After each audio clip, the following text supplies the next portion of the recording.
오늘 우리에게 주시는 하나님의 말씀 호세아 6장 1절에서 6절까지의 말씀입니다. 자, 호세아서 6장 1절에서 6절까지 우리 함께 읽도록 하겠습니다. 오라, 우리가 여호와께로 돌아가자. 여호와께서 우리를 찢으셨으나 도로 낫게 하실 것이요 우리를 치셨으나 싸매어 주실 것임이라. 여호와께서 이틀 후에 우리를 살리시며 셋째 날에 우리를 일으키시리니 우리가 그의 앞에서 살리라. 그러므로 우리가 여호와를 알자. 힘써 여호와를 알자. 그의 나타나심은 새벽빛같이 어김없나니 비와 같이 땅을 적시는 늦은 비와 같이 우리에게 임하시리라 하니라. 에브라임아, 내가 내게 어떻게 하랴? 유다야, 내가 내게 어떻게 하랴? 너희의 인애가 아침 구름이나 쉬 없어지는 이슬 같도다. 그러므로 내가 선지자들로 그들을 치고 내 입의 말로 그들을 죽였노니 내 심판은 빛처럼 나오느니라. 나는 인애를 원하고 제사를 원하지 아니하며 번제보다 하나님을 아는 것을 원하노라. 아멘. 오늘 주님을 예배하는 모든 교우님들에게 또 영상을 통해 이 시간이 아니더라도 하나님의 은혜를 사모하는 모든 분들에게 주님의 은총, 샬롬의 축복, 성탄의 기쁨이 함께 하시기를 소망합니다. 오늘은 성서주일로 저희들이 기념하고 있습니다. 이 성서주일은 12월 둘째 주일을 전 세계 모든 교회가 성서주일로 기념을 하고 있습니다. 한국 교회도 이 성서주일을 기념한 지가 벌써 100년이 훌쩍 넘었습니다. 우리 한국 선교 초창기에 1895년 영국에 있는 성서공회의 도움으로 우리 대한 성서공회가 출범되게 되었습니다. 그래서 그 성서공회가 출범된 이 12월 이때쯤에 저희들이 성서주일로 지키고 있죠. 그러니까 올해도 벌써 126주년이 된 것입니다. 전 세계 교회가 이처럼 오랫동안 성서주의를 함께 지키는 이유가 무엇일까요? 그것은 성경만이 우리 신앙의 절대적인 규범이라는 사실을 고백하기 위함이고, 이 놀라운 진리의 말씀을 함께 보급하고 나누고 또 말씀 읽는 운동을 더 열심히 하자라고 하는 의미로 이 성서주의를 지키고 있는 거죠. 18세기 프랑스에 볼테르라고 하는 사상가가 있었습니다. 그는 18세기 계몽주의를 대표하는 사상가로서 기독교에 대해서 신랄하게 비판하고 아주 날카로운 풍자를 하기로 유명했던 사람입니다. 볼테르는 공공연하게 성경은 죽은 책이다. 화석화된 고전에 불과하다. 앞으로 100년만 지나면 박물관에서나 볼 수 있을 것이다 라고 호언장담을 했습니다. 그런데 아이러니하게도 그가 죽은 지 30년 만에 볼테르의 책을 전문적으로 출판해 오던 볼테르 출판사는 경영난을 이기지 못하고 더 이상 그의 책을 출판하지 못할 지경이 됩니다. 고심 끝에 그들은 파산을 면하기 위해서 성경을 인쇄하기 시작했습니다. 또한 그가 죽은 지 100년 지난 1880년에는 파리 샹젤리제 6번가에 있는 볼테르의 생가를 프랑스 성서공회가 매입을 해서 오늘날까지도 그 집에서 성경을 제작하고 있는 곳이 되었습니다. 그가 앉아 있었던 서재에는 바닥에서 천장까지 프랑스 성경이 꽉 차 있는 곳이 되어 있습니다. 볼테르는 이미 1778년, 그러니까 지난 243년 전에 죽어서 그의 이름이 1년에 한 번, 두 번이나 언급될지 모르는 죽은 존재지만, 그러나 그가 죽을 것이다, 죽어있는 책이다라고 말했던 성경은 아직도 이 시대에 수많은 사람들에게 읽고 그 말씀을 읽음으로 새로운 삶을 살아가는 생명의 촉으로 지금도 존재하고 있습니다. 사랑하는 교우 여러분, 구슬도 꿰어야 보배라는 말이 있듯이 이처럼 생명을 살리는 성경도 읽어야만 하나님의 말씀이 우리의 삶을 새롭게 하는 능력의 말씀, 생명의 말씀으로 다가오게 될 것입니다. 우리나라 신문 중에 3대 메이저 신문이 조선, 중앙, 동아일보죠. 2018년 기준으로 이 세 신문사들이 무려 매일매일 380만 부의 신문을 인쇄하고 있습니다. 이들 신문사들은 약 60%가 유가지, 돈을 주고 구입해서 독자들이 읽고 있다라고 ABC 협회에서 발표를 했지만 사실은 그것은 조작된 거였습니다. 조사에 의하면 신문의 60%가 아니라 10%에서 6% 정도만이 유가지였습니다. 그러니까 100부를 찍으면 10명 미만의 사람이 돈 주고 산다는 이야기예요. 그리고 나머지는 대부분 무료로 투입되는 판촉용으로 전락되어 있는 신세였습니다. 심지어 어떤 결과에 보니까 50% 정도의 신문은 뜯지도 않고 비닐이 포장된 그대로 파지가 되어 고물상에 팔려간다는 통계가 있습니다. 읽혀지지도 않고 버려지는 신문, 비닐이 뜯겨지지도 않은 채 고물상으로 팔려가는 신문은 신문이 아니라 폐지에 불과한 것이죠. 그런데 여러분, 생명의 말씀인 성경책도 마찬가지입니다.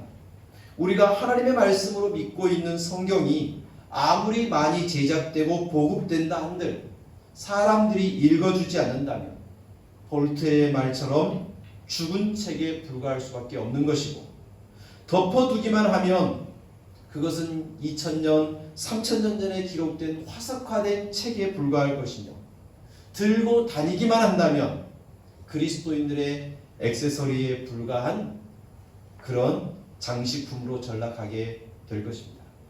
성경은 읽어야 제맛입니다.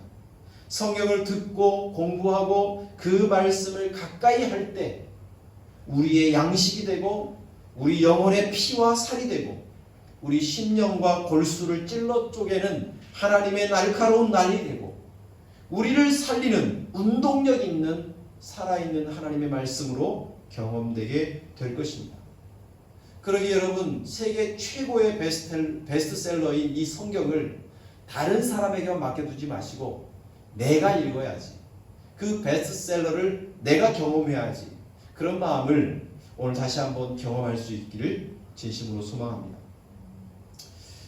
제가 언젠가 병원에서 어떤 분을 신방을 갔습니다. 병상에 입원해 있는 그분에게 이런저런 이야기를 하다가 어떤 말씀을, 하나님 말씀을 주어야 이 사람이 힘이 될 수 있을까 하다가 이사야 44장 21절의 말씀을 읽어드렸습니다. 야곱아, 이스라엘아, 너는 내 종이라. 내가 너를 지었으니 너는 나의 종이니라. 나는 너에게 잊혀지지 아니하리라.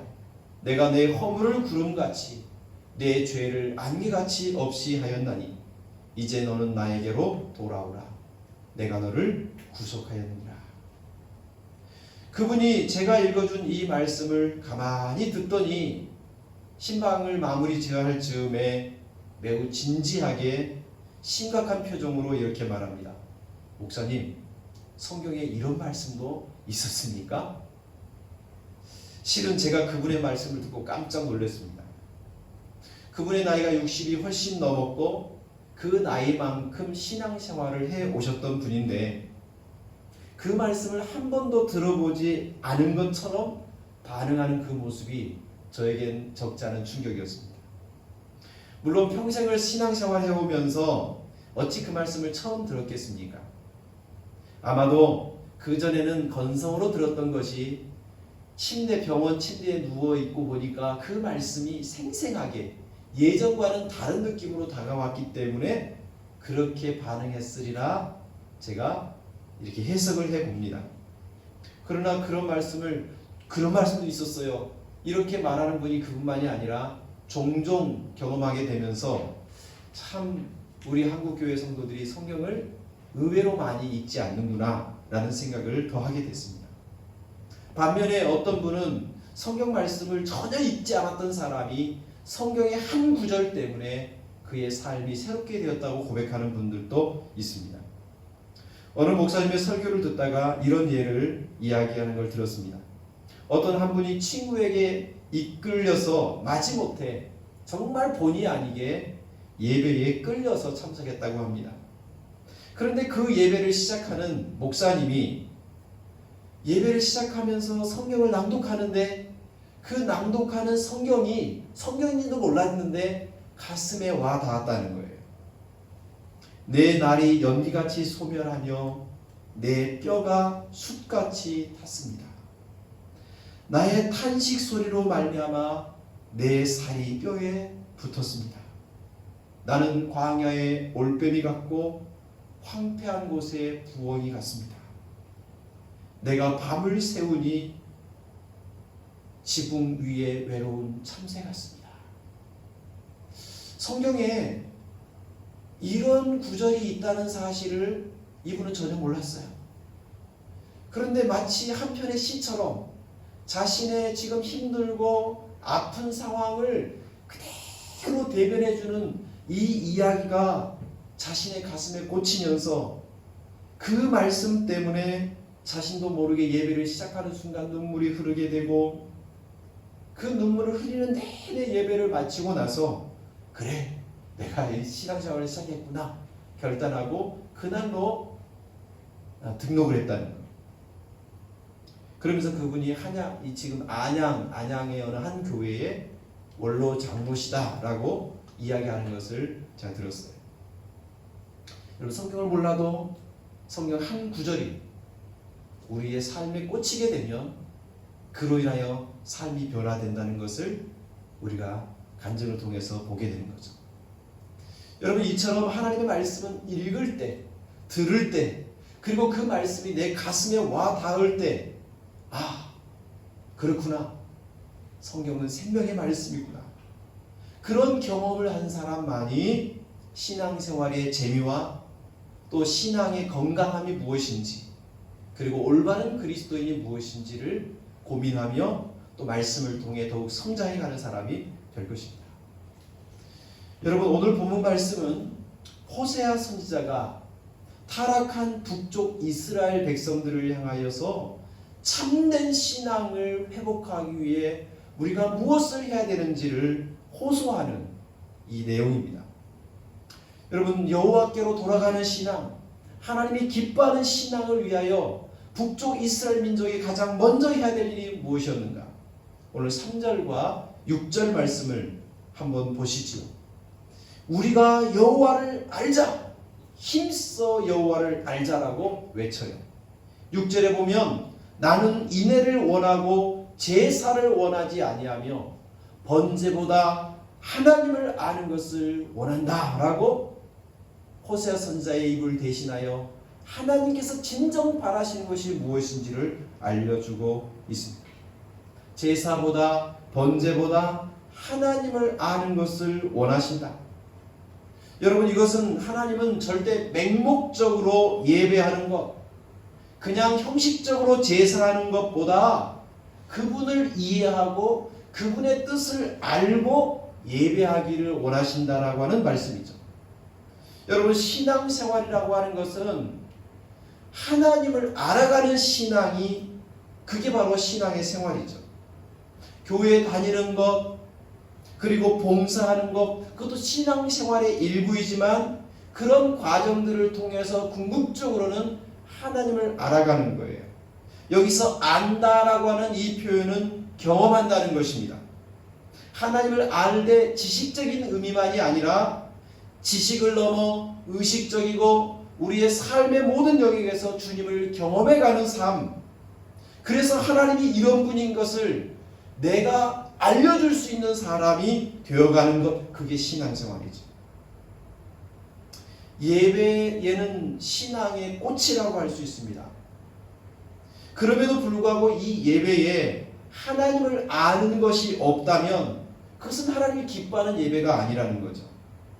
하나님을 아는 것이 우선이 될 때에 예배하는 것도 번제하는 것도 바르게 하나님께 드려지는 것임을 오늘 이 성경은 우리에게 반복적으로 알려주고 있습니다. 여러분, 우리가 하나님을 바르게 알기 위해서는 그 무엇보다도 하나님이 우리에게 자신을 직접 계시해 주신 특별 계시인 성경의 말씀을 통해서 알아가는 것이 가장 정확한 일입니다. 우리의 관념이나 경험이나 전통에 따라서 하나님을 알아가고 우리의 틀에 따라서 하나님을 재단하는 것이 아니라 성경에 나타나신 하나님의 말씀을 통해 하나님이 이런 걸 원하시고 이런 걸 바라시고 이것이 하나님이 우리에게 주시고자 하는 것이구나 라고 하는 성경적인 배경을 갖고 하나님을 알아가는 것이 바른 것이라고 하는 것입니다. 성경은 절대 우리에게 맹신을 강요하지 않습니다. 무조건 믿어라. 묻지도 따지지 말고 그냥 믿어라. 그렇게 말하지 않습니다. 하나님은 알고 믿어라. 아는 만큼 너의 믿음이 깊어지고 바른 것이 되고 알고서 예배하고 제사하는 것이 중요하다. 이렇게 말씀해 주시죠. 그래서 호세아 선지자는 여호와를 알되 힘써서 여호와를 알아가자고 우리에게 권면하고 있는 것입니다.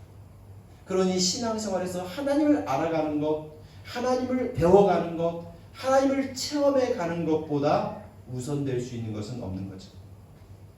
그럼에도 불구하고 우리는 보편적인 사람들은 하나님을 알아가는 노력보다는 그냥 어떤 정해진 툴, 정해진 방식, 어떤 형식과 의식 거기에 신앙을 툭 던져버려서 그렇게 하면 나 신앙 좋은 사람이야 라고 스스로 위로를 받습니다. 강화도에 그 전등사라는 곳을 몇 번 간 적이 있는데 그 전등사를 쭉 올라가다 보면 사진에서 보는 것과 같은 조형물을 하나 보게 됩니다. 바로 이게 윤경대라는 것입니다. 이 윤경대라고 하는 것은 불교 경전을 넣어놓은 일종의 책장이에요. 근데 이 책장에 축을 달아서 이렇게 돌릴 수 있는 그렇게 구조가 되어 있습니다. 근데 왜 이걸 만들었는가? 예전에는 지금보다 더 글을 모르죠. 그리고 한문으로 되어 있고 또 심오한 뜻을 담고 있는지라 사람들이 그것을 읽지도 못할 뿐만 아니라 들어도 잘 이해를 못하는 거예요. 그러니까 그런 사람들을 위해서 여기에다 불경을 넣어두고 이 불경을 넣은 이 윤경대를 한 바퀴 삥 돌리면 불경 한 번 읽은 공덕으로 인정해 준다는 거예요. 그래서 부처도 일반적인 종교도 덕을 쌓고 선행을 많이 해야 부처가 되고 구원을 받는다라고 하는 것이 보편적 종교의 교리거든요. 그러니까 불심으로 이 윤경대를 한 바퀴 삥 돌리면 부처가 되는 덕을 쌓아가는 거예요. 그러니 공덕을 쌓는 게 어떤 의미에서는 쉬운 거죠. 시간 나는 대로 가서 한 바퀴 돌리면 덕을 쌓는 거니까요. 무속, 미신 이런 것도 어떻게 보면 그런 의미가 있습니다. 우리 한국의 무속적인 그 신앙의 대표적인 것이 정화수 아닙니까? 그 정화수 한 사발을 떠놓고 뭐라고 이야기합니까? 어르신들 보면 비나이다 비나이다 천지신명님께 비나이다. 여러분 천지신명님께 비는 이 의미가 뭘까요? 천지의 사이에 있는 그 어떤 신이든지 천신이든 산신이든 목신이든 그 어떤 신이든지 내 소원을 들으시고 응답해 주시기를 바랍니다. 그런 의미죠. 그래서 정화수를 떠놓고 바위 앞에서 나무 앞에서 하늘의 달을 보고 별을 보고 정월 초하루에는 떠오르는 그 해를 보기 위해서 그 정동진에 가서 자신의 소원을 비는 거죠. 이렇듯 무속신앙은 대부분 나의 소원이 목적이에요. 이 소원을 이룰 수 있다면 어떤 대상이든지 관계없어요. 어떤 대상인지 누군지는 모르지만 내 소원만 이루면 되는 게 우리의 무속적인 신앙이죠. 그러나 기독교는 그렇지 않습니다. 대상이 누구인지, 내가 섬기는 그 대상이 어떤 분인지, 그분이 어떤 의지와 어떤 계획을 갖고 있는지를 알기를 원하시는 분이에요. 그래서 하나님에 관한 지식을 우리가 배워가고 힘써야 돼요. 내 소원이 목적이 아니라 그분의 뜻을 나의 삶 가운데 이뤄가는 것이 궁극적으로 좋은 것이라고 하는 믿음이 기독교의 믿음입니다. 그럼에도 불구하고 우리는 예전의 방식처럼, 우리 한국 사람들의 그 뿌리 깊게 있는 그 습관처럼 내 신앙을 위해서 하나님에게 기도하기도 해요. 여러분, 기독교 신앙을 내 욕심을 채우는 수단으로 한다면 이미 말씀드린 것처럼 기독교 신앙의 본질과 방향이 다른 것이죠. 그래서 내가 원하는 대로 해주시기만 하면 하나님이 누구이고 하나님의 영원하심이 무엇이며 그분의 무엇이 거룩하고 무엇을 바라시는지 그건 관계없어요. 내 것만 이루어지면 돼. 이렇게 신앙생활하는 것을 우리는 매우도 안타깝게 여기며 그런 신앙을 지향하도록 기복신앙이라고 우리는 이야기를 해왔어요. 그런 분들은, 그런 신앙이 있는 분들은 내가 잘 되면 할렐루야, 믿음이 좋고 막 하늘을 나는 것 같은 그 기쁨과 즐거움에 살아가요. 근데 내가 원하는 대로 안 되고 내 뜻대로 진행이 안 되고 내가 바라는 것이 이루어지지 않으면 하나님이 나를 안 들어주니까 어떻게 될까요? 이렇게 생각하죠. 하나님 진짜 살아계시나? 하나님 정말 나를 사랑하시나? 그러면서 투덜투덜 원망이 시작되고 하나님에 대한 믿음과 신앙이 흔들흔들 거리는 것이 우리의 모습이죠. 이게 왜 그럴까요? 하나님을 알미 매우 얇기 때문에 그래요. 물론 우리가 하나님을 알고 경험했다 치더라도 어렵고 힘든 일이 생기면 흔들릴 수 있죠. 그러나 우리의 믿음이 하나님에 대한 깊은 이해와 지식을 배경하고 있으면 흔들려도 다시금 세워지기 마련입니다. 여러분, 이스라엘 초대 왕의 이름이 누구인지 아시죠? 사울이라고 하는 사람입니다. 하나님께서 사울 왕에게 명령을 내립니다. 저 아말렉 사람들을 가서 진멸하라고 명령합니다. 심지어 아말렉에 있는 짐승들까지도 다 제거하라고 명령하시죠. 사울 왕이 하나님의 명령에 순종해서 나가 전쟁합니다. 승리했습니다. 그런데 그 승리 이후에 하나님이 다 진멸하라 했음에도 불구하고 아각 왕을 사로잡아 옵니다. 그리고 수많은 소떼와 양떼를 전리품으로 가져왔습니다. 그러면서 핑계하는 거예요. 하나님께 제사 드리기 위해서 이 전리품들을 가져온 것입니다. 근데 하나님은 말씀하셨잖아요. 다 제거하라고. 이때 하나님께서 사무엘 선지자를 보내서 이렇게 말씀합니다. 사무엘이 이르되 여호와께서 번제와 다른 제사를 그의 목소리 청종하는 것보다 좋아하신 같이 좋아하시겠나이까. 순종이 제사보다 낫고 듣는 것이 순양의 기름보다 나은 것입니다. 여러분, 하나님의 말씀을 듣는 것, 그분의 뜻을 알고 그분의 뜻에 맞추는 것이 제사 드리는 것보다 순양과 수많은 소와 짐승으로 제사를 드리고 그 피와 기름으로 제사 드리는 것보다 하나님이 더 기뻐하는 것이라고 가르쳐 주셨어요. 믿음이란 하나님의 말씀을 청종하고 그 말씀을 따르는 것이 믿음입니다. 절대 자기의 뜻, 자기의 생각, 자신의 소원을 관철시키는 것이 믿음이 좋은 것이 아니에요. 비록 하나님을 예배하기 위한 것이라 할지라도 하나님의 말씀과 뜻과 반대로 자기 고집과 자기 편리로 했다고 하면 그건 제사가 아니라 불순종이라고 사울 왕에게 이렇게 꾸짖고 있는 것이죠.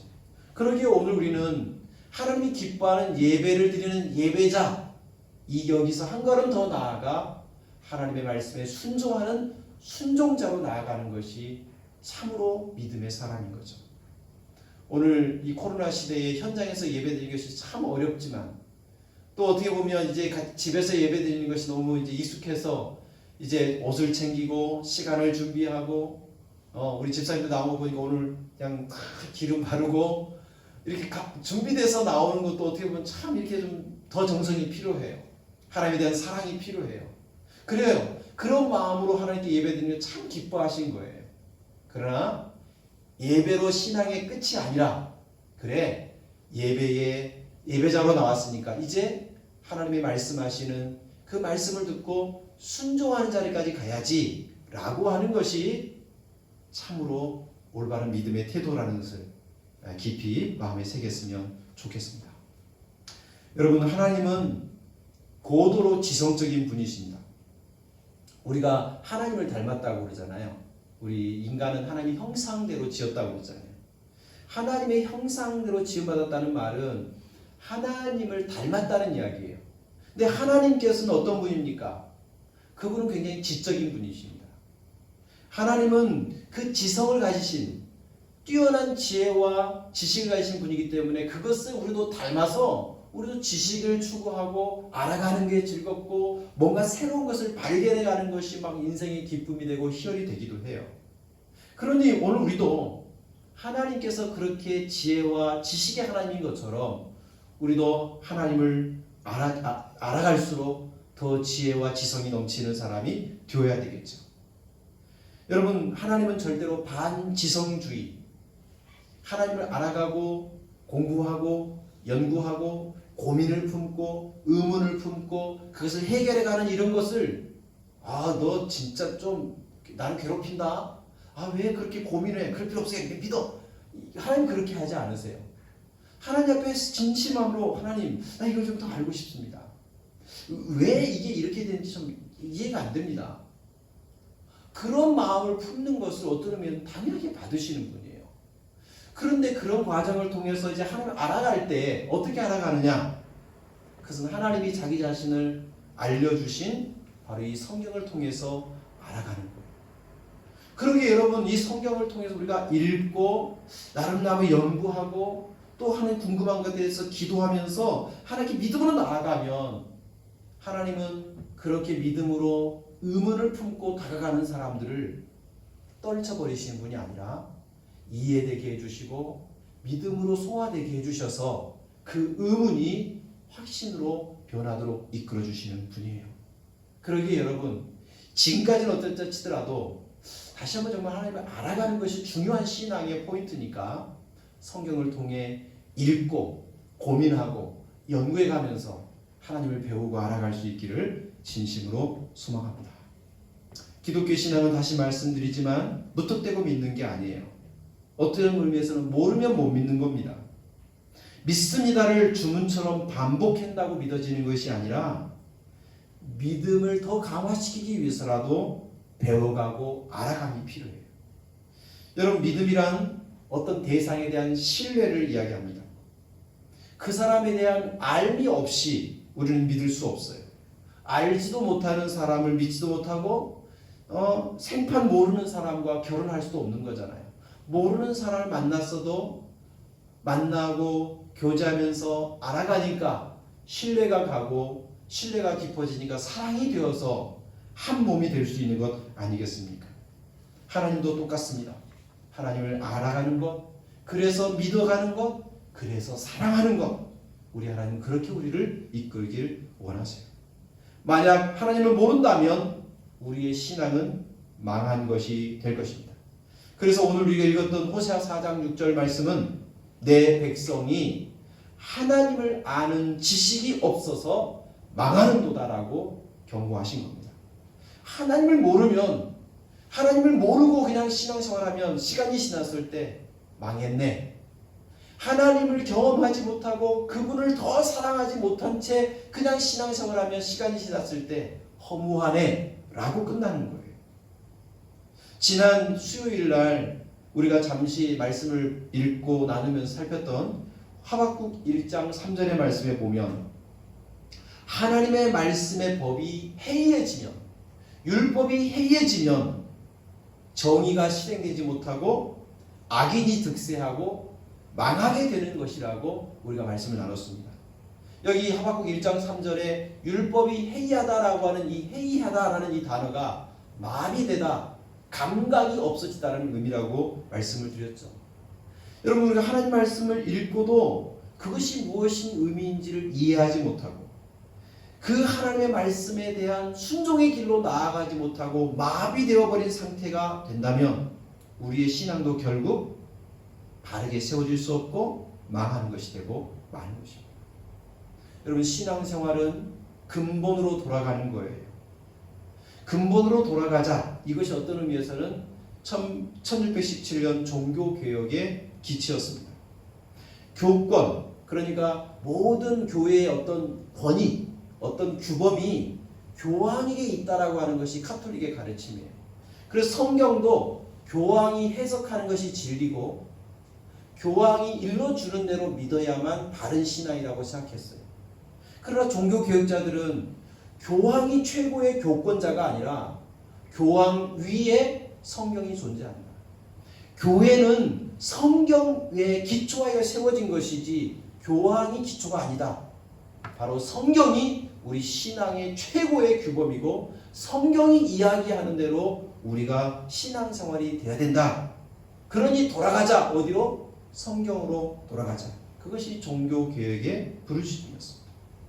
그러기에 오늘 우리도 신앙의 올바른 건전한 세움을 위해서는 날마다 성경을 돌아가는, 성경을 가까이 하는 우리가 되어야 하는 것입니다. 그런 위해서 오늘 호세아 선자의 1절의 말씀을 다시 한번 보시기 바랍니다. 오라 우리가 여호와께로 돌아가자. 우리가 여호와께로 가면 우리를 상하게 하고 아프게 했던 모든 것들을 다시금 낫게 해주시고 고통을 치료해 주시고 우리를 다시금 하나님이 주시는 사랑과 인애와 참된 복들이 우리에게 올 것이라고 이야기하고 있어요. 사랑하는 교회 여러분, 이 성서주의를 맞이하면서 우리 얼마나 성경을 가까이 하고 있는지를 한번 돌이켜 봤으면 좋겠어요. 그리고 그 성경이 참 멀게만 느껴졌으면 우리 뭐든지 뭐 하려고 하면 처음에 다 힘든 거잖아요. 무슨 운동을 하든 무슨 헬스클럽에 가서 뭘 하든 처음에는 다 힘든 거예요. 근데 조금씩 반복하고 중량을 늘려가다 보면 어느 순간 거뜬해지고 그러고 나면 우리의 몸에 근육이 생기고 또 잘못된 거 없애야 될 것들이 쫙 빠지면서 멋있는 우리의 몸이 만들어지는 거잖아요. 성경도 그와 같습니다. 처음에 성경 한 장, 두 장이 읽는 거 참 어려워요. 그러나 매일 한 장씩 읽다 보면 두 장이 읽어지고 세 장이 읽어집니다. 그러면서 하나님을 조금 더 알아가고 깊이 알아가고 예상 밖의 하나님을 발견되어지고 그러면서 하나님의 뜻이 이것이구나. 그래 그 뜻대로 살아갈 때에 하나님이 경험되고 하나님이 내 삶에 함께 하시는 것을 누리며 신앙의 기쁨으로 우리의 상처와 아픔이 치유되고 우리의 영혼이 건강해지고 주님 주신 축복을 우리는 경험하게 될 것입니다. 우리 성경을 가까이 하는 우리가 될 수 있기를 다시 한번 결단하고 오늘부터라도 조금이라도 성경을 읽고 그 말씀 의지해서 기도하는 이 신앙의 기본기를 다져갈 수 있는 우리 모두가 되기를 축복합니다. 기도하겠습니다. 하나님 아버지, 오늘 성서주의를 맞이하여 여호와께 돌아가는 것, 하나님을 알아가는 것, 그것이 신앙의 근본임을 다시 한번 깨닫게 되었습니다. 하나님을 알지 못하고 그렇게 신앙생활을 했다가 마지막에 허무하고 망하는 것이 되지 않게 해 주옵소서. 하나님을 알기 위하여 주의 특별한 말씀인 성경을 우리가 가까이 하게 하시고 매일 읽어가게 해주시고 그 속에서 하나님의 뜻을 발견하고 순종함으로 주님의 살아계심을 경험하고 체험하는 신앙의 기쁨을 누리는 우리 교우들 되게 하여 주옵소서. 예수님의 이름으로 감사하며 기도드립니다. 아멘.